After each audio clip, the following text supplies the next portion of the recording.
stuck-up heifer today, especially after all the bragging she did about beating Jenny. She's not going to know what hit her when I show up. That is, if I show up," she explained. Ace grimaced and said, "I told you I can't do it today. I got shit I gotta do. Go get one of your girls to come get you, or call one of those guys you're always talking to on the phone." "I've got to be there in 20 minutes. I don't have time to find somebody else. I really need you to take me. Please?"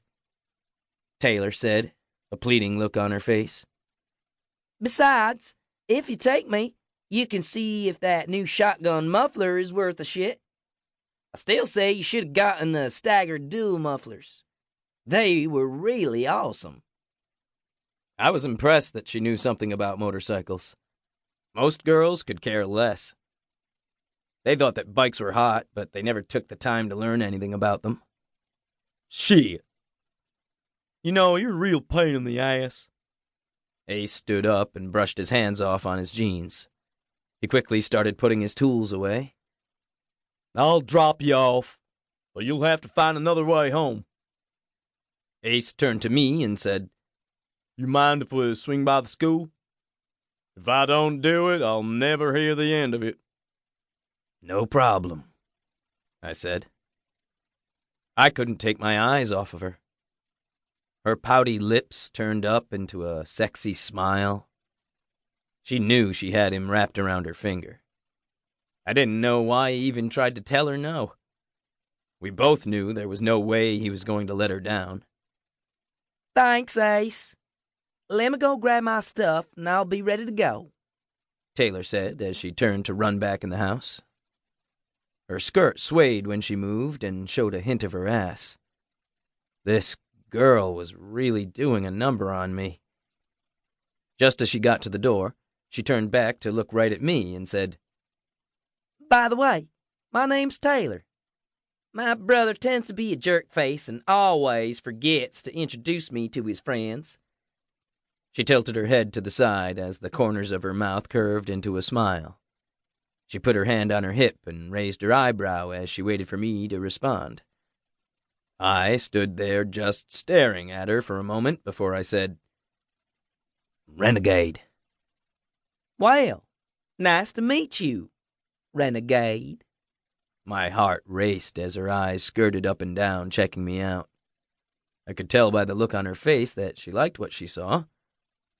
When her eyes finally met mine, she smiled and asked, "You got a real name?"